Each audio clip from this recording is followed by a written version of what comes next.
Good morning. कैसे हैं आप? आज मैं प्रश्न लेकर आई हूँ। स्त्री स्वतंत्रता के संदर्भ में हरी बिंदी कहानी पर विचार कीजिए। तो आज ये हरी बिंदी एक बहुत ही इम्पोर्टेंट कहानी है।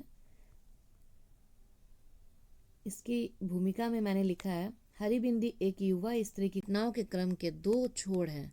कहानी की केंद्रीय पात्र उस दिन अपने पति के शहर से बाहर जाने के बाद घर पर अकेली है। वह अपने पति की गैर मौजूदगी में इस पूरे दिन को स्वतंत्रता से जीना चाहती है। कहानी के शिल्प में एक खिलंद्रापन है जिसमें सामान्य से छोटी छोटी बातें हैं और कुछ हरकतें हैं जो ऊपर से देखने में बिल्कुल ही अप्रधान लगती है, परंतु इन अप्रधान लगने वाली बातों एवं हरकतों के माध्यम से ही कहानी सोच की गहराइयों में पाठक को ले जाती है।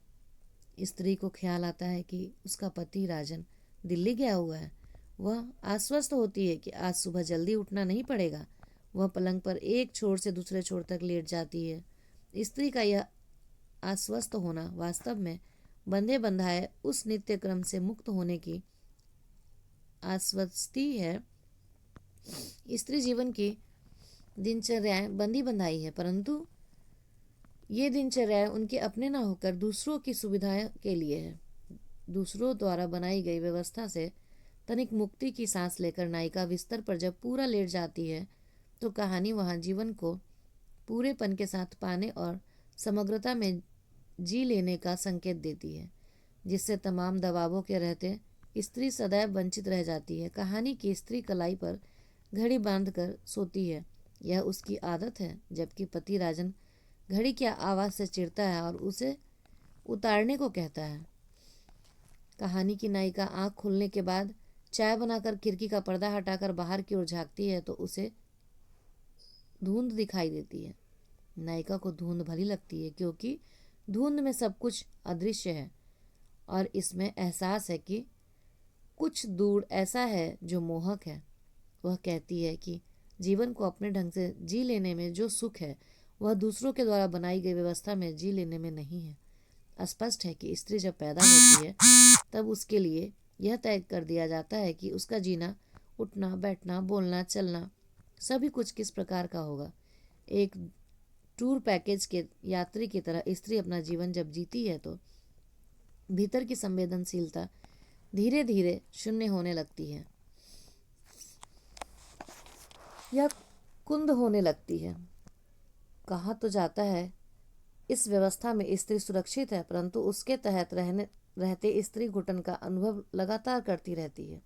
इस दशा में स्त्री का अपनी ओर से उठाया गया एक कदम भी स्वतंत्रता की दिशा में उठाया गया कदम होता है। पहले नायिका सोचती है कि वह चाय पीकर गर्म पानी से देर तक नहाएगी, परंतु अचानक ठंडे पानी की फुहार ऊपर छोड़ती जल्दी जल्दी नहा लेती है।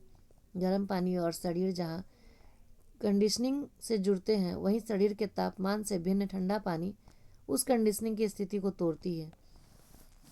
नहा धोकर नायिका स्फूर्ति का अनुभव करती है तो यह स्फूर्ति कंडीशनिंग का अवस्था से अपने को मुक्त कर लेने की झलक भी है। तदंतर नायिका नीले रंग का चूड़ीदार पैजामा एवं कुर्ता पहनती है और हरी बिंदी लगाती है। वह सोचती है कि यदि उसका पति राजन होता तो कहता कि नीले पर हरे रंग का क्या तुक। यही पर तो सोचती है कि आखिर तुक का क्या तुक, और खिलखिलाकर हंस पड़ती है।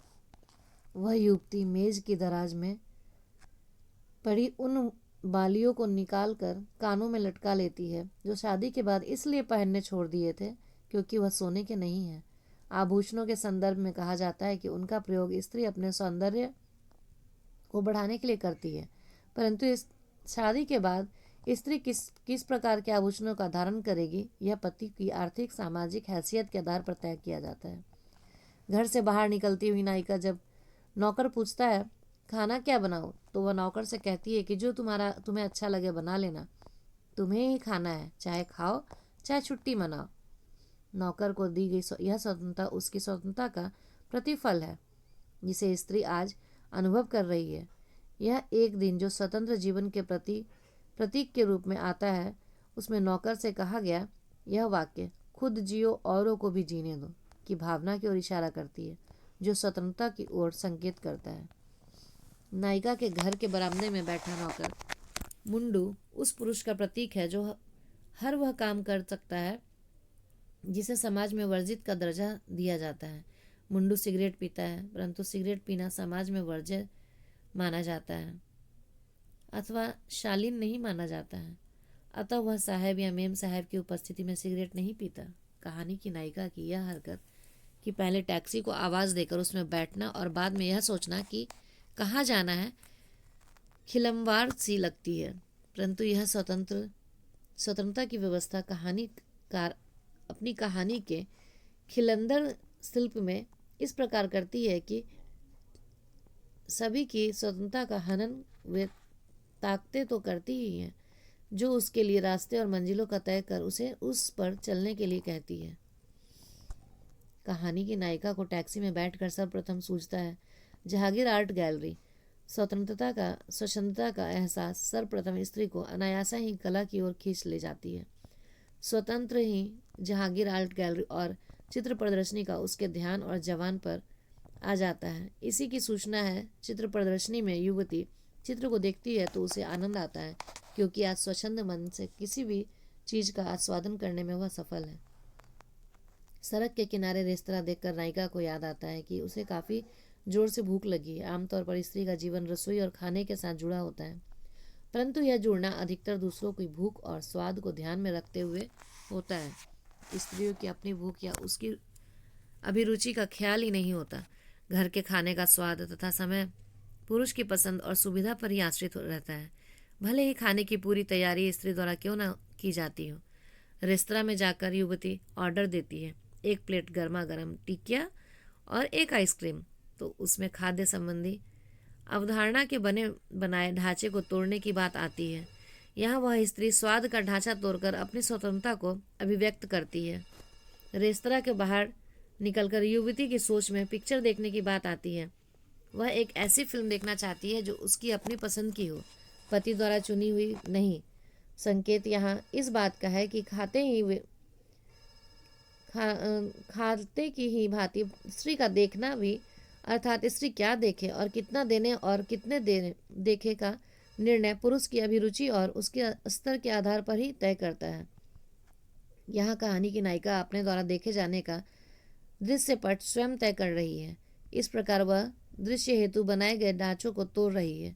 सिनेमा घर जैसे सार्वजनिक स्तर पर जाते समय भी शिष्ट व्यवहार के नाम पर कुछ शर्तें हैं। ये शर्तें कहीं भी लिखी नहीं है, परंतु अभिलिखित रूप से ये शर्तें स्त्री और पुरुष दोनों के लिए अलग अलग रूप से भी है। सिनेमा घर में पिक्चर देखने के दौरान किसी मजाकिया दृश्य पर जोर से हंसना सभ्यता की इस अलिखित शर्त के खिलाफ है, परंतु नायिका अपनी हंसी की उन्मुखता को बंधन में बांधे बगैर सिनेमा का पूरा आनंद लेते हुए जोर जोर से हंसती है। इसी प्रकार मर्द के हाथ से हाथ टकरा जाने पर सॉरी कहना भी सभ्य व्यवहार के नाम पर संवेदना शून्य एवं यांत्रिक प्रक्रिया है, परंतु यहाँ भी वह इस खोखले शिष्टाचार के तिलस्म से बाहर आना चाहती है। अतः सॉरी मांगने की बजाय एक ठहाका लगाकर हंस देती है। पिक्चर समाप्त होने के बाद वह युवती सिनेमा हॉल में मिले पुरुष के साथ कॉफी लेती है।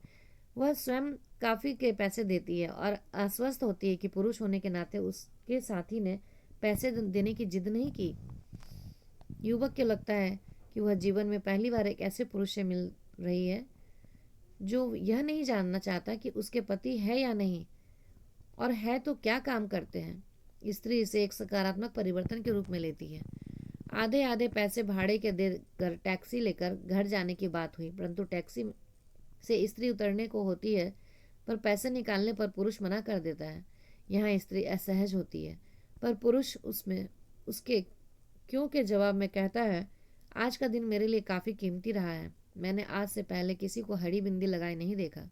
यहाँ हम देखते हैं कि साथ बिताए हुए पूरे समय में स्त्री इसलिए आश्वस्त होती रहती है कि उसने युवती को एक मित्र या परिचित के रूप में लेते हुए एक व्यक्ति का दर्जा दिया, न कि उसे एक औरत मात्र के रूप में लैंगिक आधार पर देखा।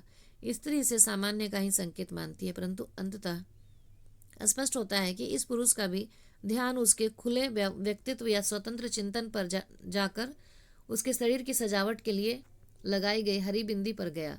पुरुष अपने दिन को केवल इसलिए कीमती मानता है कि उसके एक ऐसी स्त्री को देखा जो दूसरों से भिन्न है।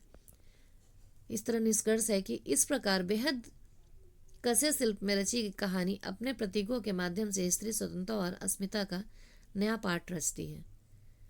तो आपका एग्ज़ाम बहुत अच्छे से हो और आपको इन प्रश्नों से मदद मिले, इसी शुभकामनाएं के साथ धन्यवाद।